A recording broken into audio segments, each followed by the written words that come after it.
You are now watching On Point, a news and public affairs show from California State University Northridge. I'm your host, Randy Flores. In 2022, cannabis sales in California made up $5.3 billion. In California, there are over 1,000 legal medical and recreational cannabis dispensaries. Cannabis is legal for medical use in 37 states. 19 states have legalized it recreationally. However, federally, cannabis is still illegal.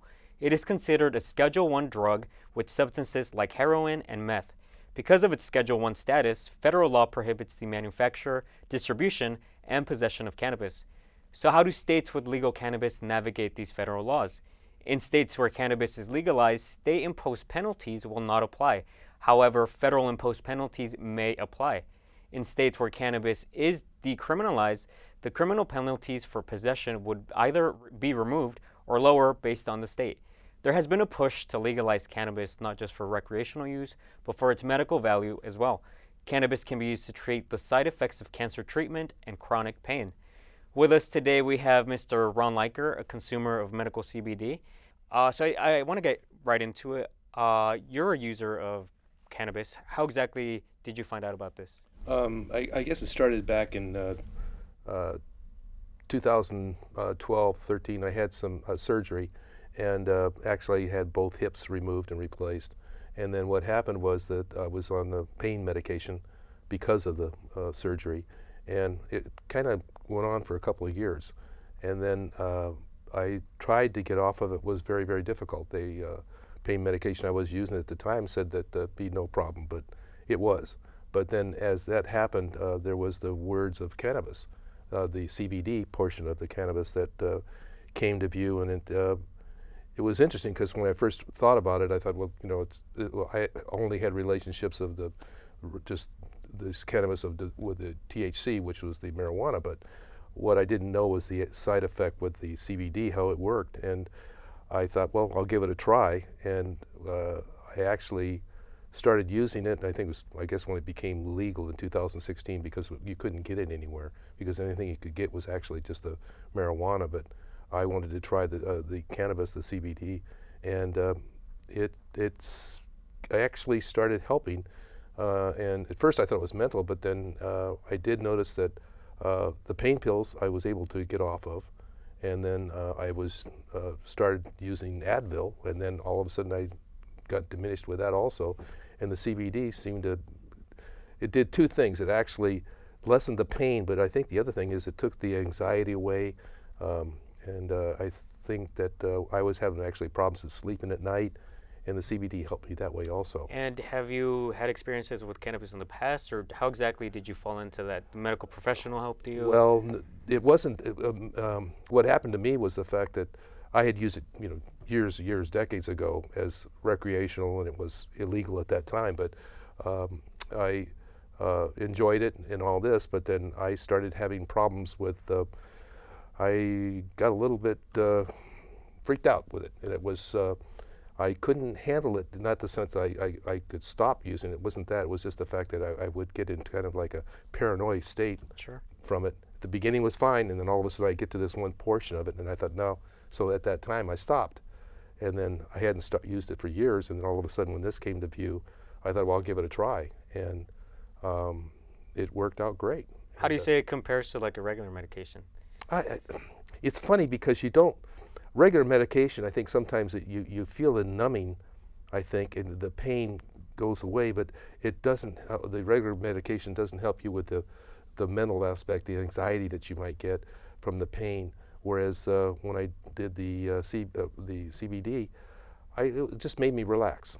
And in a sense, like what marijuana does, it's that sometimes you do relax, but then other things happen. But the CBD, you kind of relax. You don't think of things that could happen. It's just, things don't bother you. It just seems to put you in a better state of mind. Would you recommend it to other people that also? Sure, I have. In fact, I have. You use it for joint pain, right? Yes, correct. Yes, for joint. I had the operations, and then I started using it for that. But I have other friends of ours, family friends, that I've encouraged them to try it. I said, and I do have the problem because there are people that think, well, it's illegal. I said, no, it's legal now.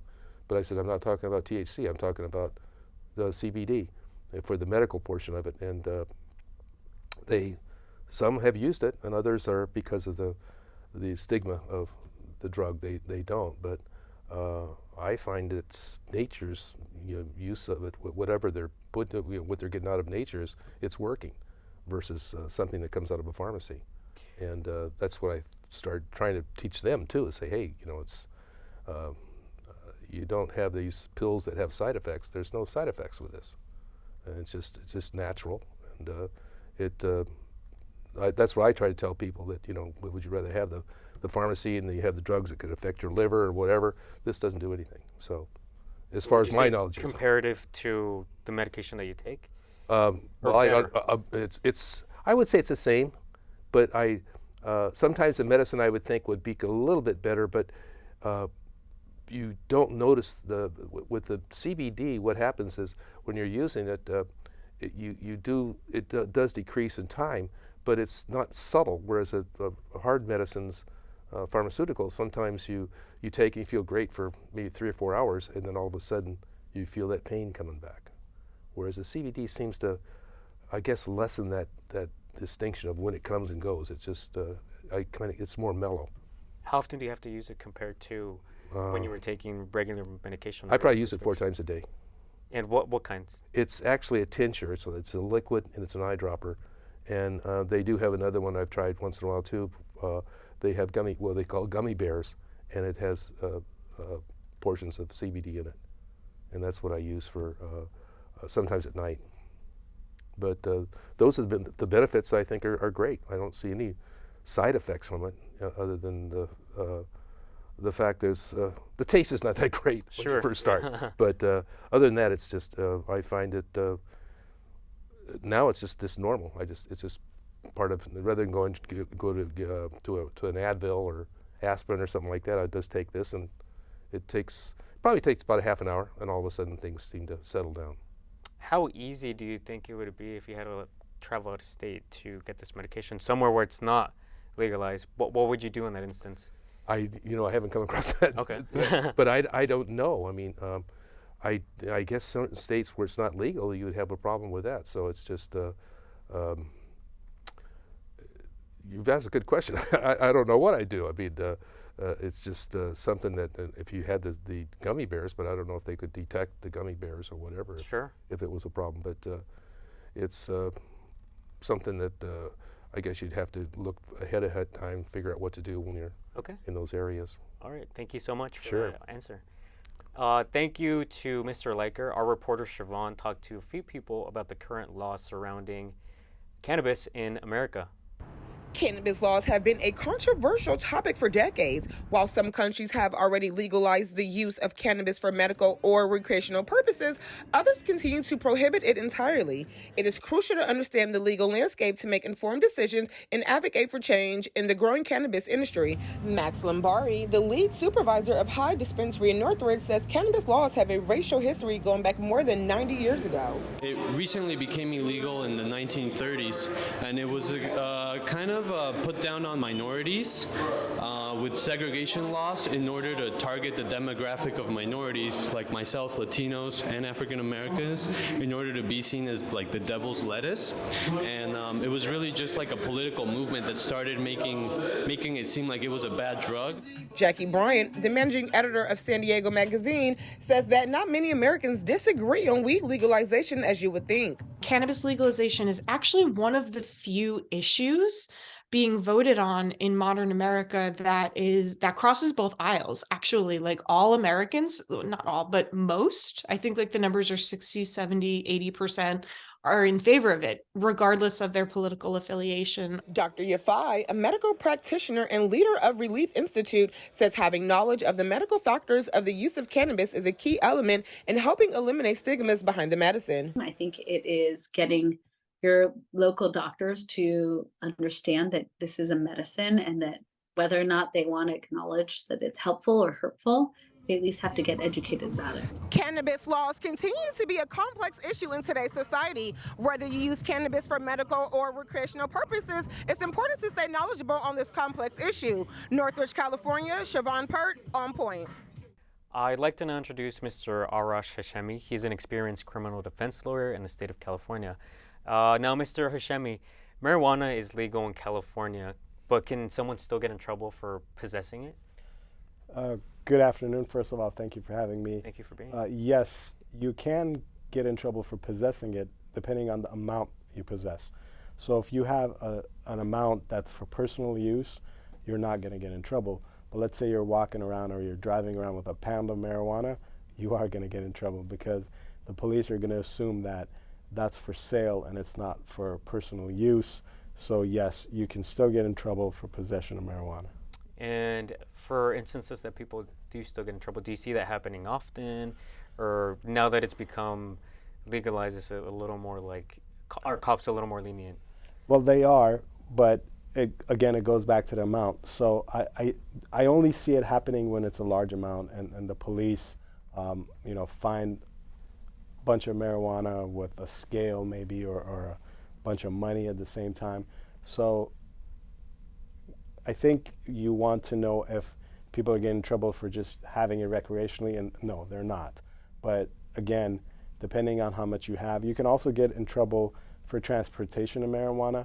So I've seen people who went to the dispensary, bought themselves a bunch of weed, bought their friend a bunch of weed, and then are taking that home, and they've gotten pulled over, and the amount is more than the amount allowed. So they do get in trouble for transportation. We can get them out of trouble by the time that happens. You have to go through the system, and Sure. nobody wants It's to do a whole other thing, right? I want to ask you, Mr. Leiker, have you ever had any experiences that you've maybe heard or maybe personally where you've gotten in trouble because of cannabis? I know I touched a little bit on Right. what you would do if you had to travel out of state. No, I never. experiences I've with this? never come across even the years ago when I was doing it. Sure. Never across with anybody where it was a problem. No, I have not. I was talking to Mr. Leiker a little bit about what he would do if he had to travel out of state, somewhere where it's not allowed. What do you think someone that really relies on that should do in that instance, where maybe the medication that they're using isn't exactly helping them all that much? Well, it depends on how you travel there. So if you're driving from California to another state where it's not allowed, and you have it with you in the car, you're not going to get in trouble unless you get pulled over in that state and they have a reason to search you. But let's say you're traveling with a plane.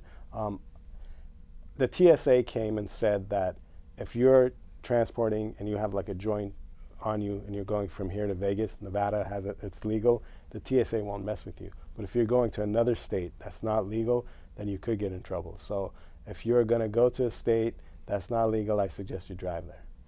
And why do you think these states are still kind of, I don't want to say maybe behind, but what's the holdup for not legalizing it in your experience? Well, it could be the local values. It could be the population is not ready for it. They don't want it. But you have to remember, it's not just about cannabis recreational use and the scientific benefits of it. It's also about money.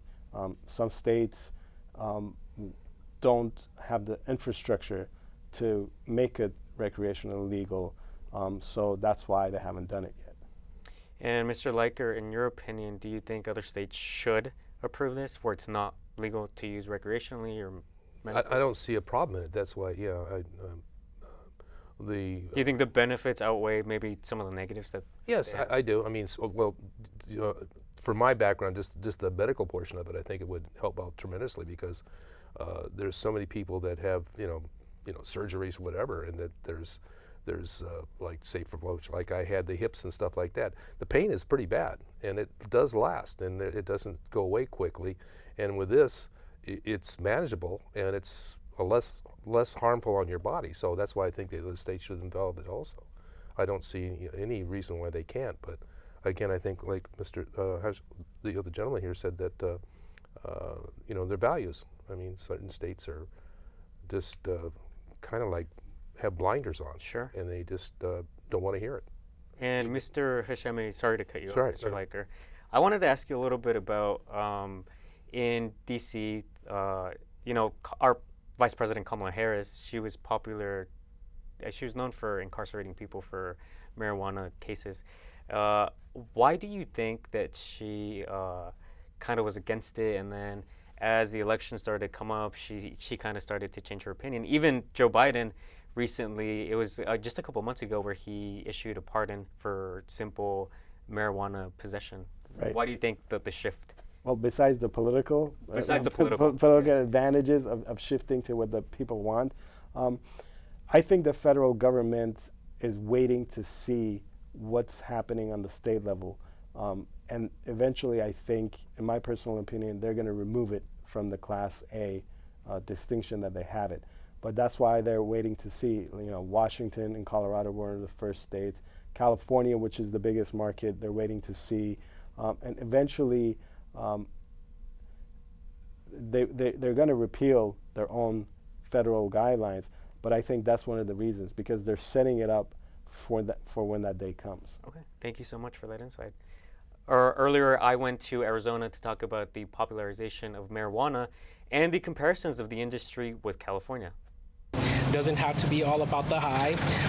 If that is what you're choosing, nothing wrong with it. I mean, people drink alcohol just to get a buzz, and they're okay with it, right? That's Gabino Medina, a seller at Sunday Goods Dispensary in Phoenix, Arizona. Medina is one of the many workers at dispensaries across the United States who want cannabis and cannabis products to be more readily available to people for its potential to have medical pluses. People will have access to it without having the stigma of thinking, okay, well, I need to be a patient or whatever to receive this. But at the end of the day, medical patients or not, the people are still using it as a medicine one way or another.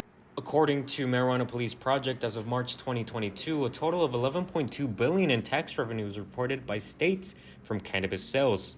Recreational use of cannabis varies from state to state. Here in California, it was approved for use in 2016. In Arizona, recreational use of cannabis was only approved 3 years ago. Detractors of its approval say it has no health benefits and it can be a gateway drug. The two workers from dispensaries in Arizona, Brendan Cease and Danielle Cachetoa, are trying to change the narrative about the plant and say more people want to learn about cannabis, and the negative reputation it has is hindering its potential. Now that there's been a lot of science and a lot of research that has gone on to the development of cannabis, I feel like that outreach is there to get out that information. Now that information is getting out to those that want to learn. They're focusing more on like the reputation, from the beginning of the times. Right now, I don't think that they know it's actually beneficial, for elders. Dispensaries here in Phoenix say that recreational use for cannabis isn't the only reason people use it for. In many cases, it is used for health purposes, and they even have educational booklets just like this one, which has a ton of information on how cannabis is used, the purposes for it, and really more education on the actual plant itself. Reporting from Phoenix, Arizona, I'm Randy Flores. When we come back, we will talk to Mr. Leiker and Mr. Hashemi about the gradual popularization of marijuana.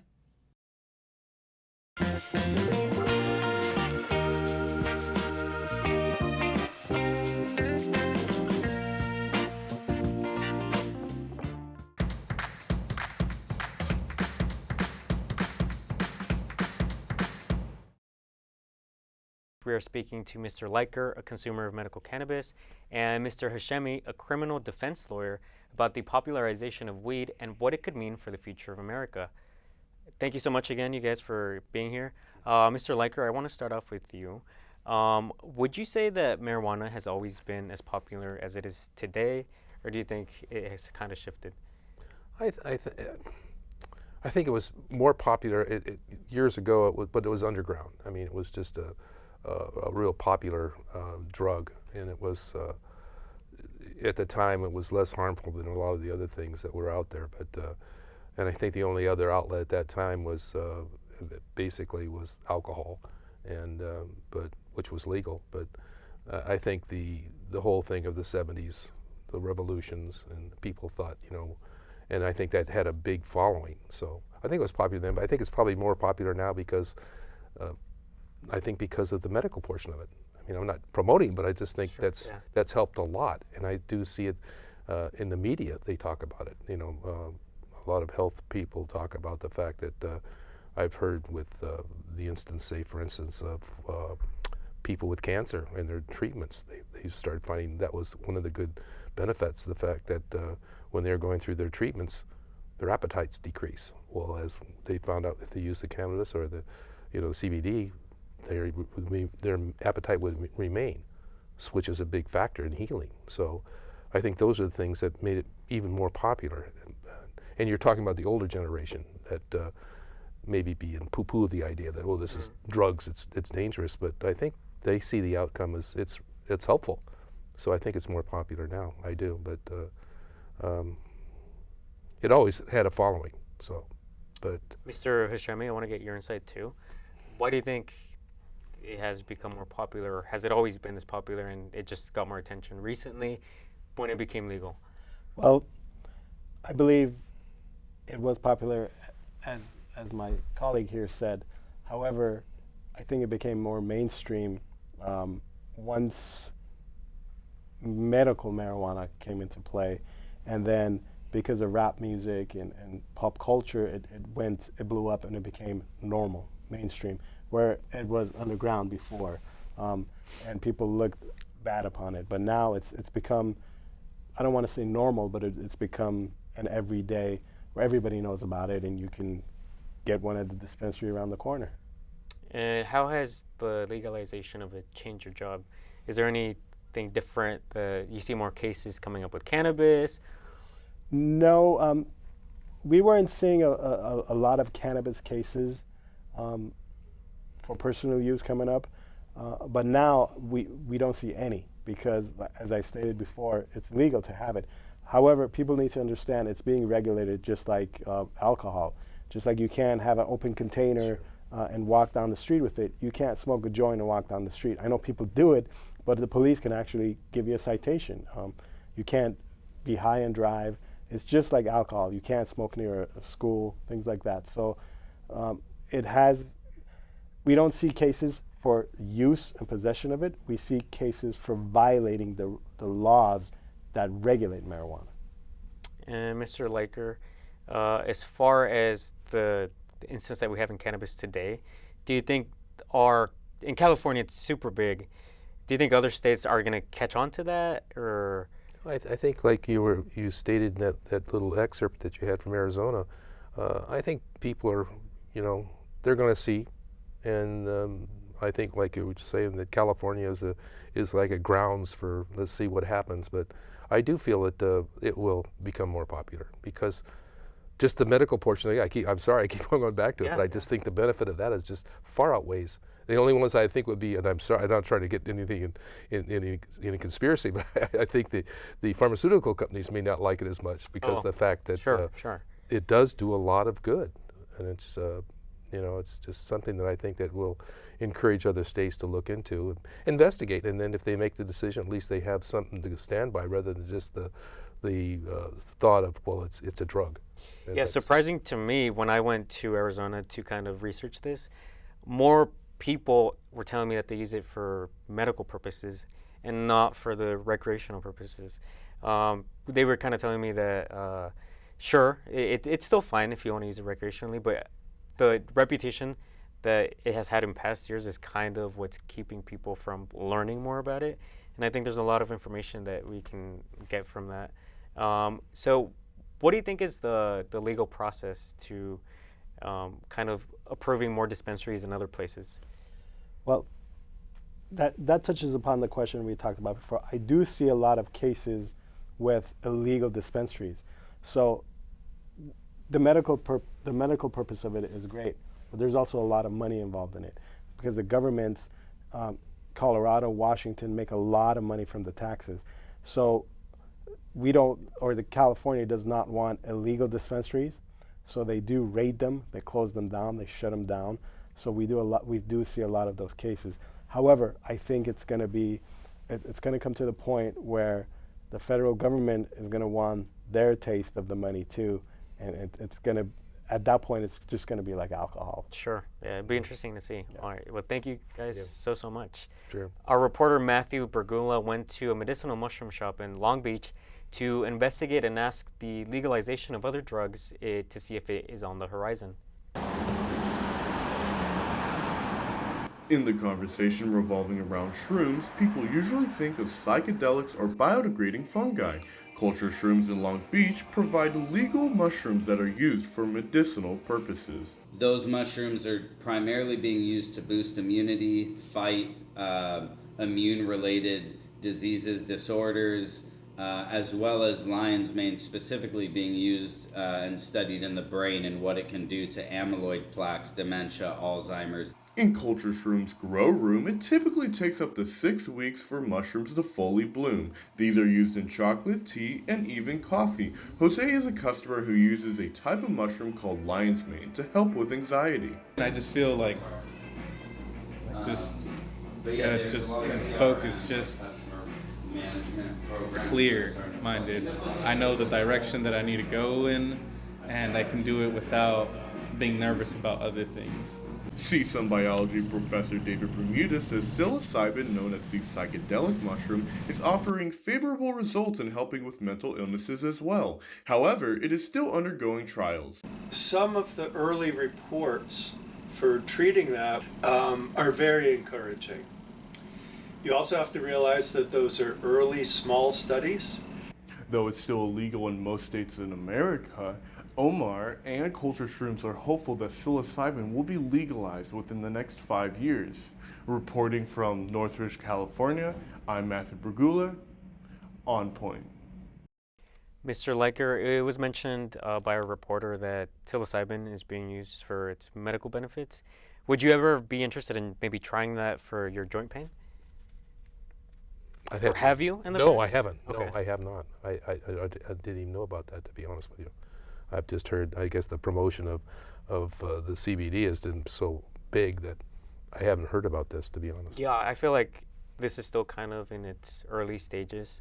Do you ever see it being legalized in California for medical purposes? If it has the same results, and it's just, but it's probably going to take some time because this has taken time to take hold. Oh yeah. And but I think the same thing with that. People are just going to have to advertise it and to see the results.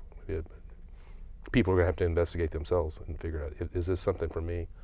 But again, if it has the benefits of the CBD, I can't see where it wouldn't work and help. Mr. Hashemi, have you had any experiences with psilocybin?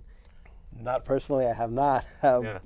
But I know that there is a state bill 519 that was going through the state legislation, and last I heard in August of last year, it was the last amendment, where they're trying to introduce it so it could be studied just like marijuana was, and then once it's studied enough, maybe make it legal for medical purposes. But I don't see that happening now. I think it's going to take some time. How long do you think something like that would take? As long as the legislation fights itself to make it legal. Okay. All right. Well, thank you guys so much. Thank you for watching On Point, a news and public affairs show run by student journalists at California State University, Northridge. We want to thank our guests, Mr. Leiker and Mr. Hashemi, for taking the time to talk with us about cannabis, health laws, popularization, and the push for the legalization of other drugs. I'm your host, Randy Flores. Thank you for watching On Point. You can watch the show on On Point's YouTube channel. You can listen on air at 88.5 KCSN and on television at LA 36.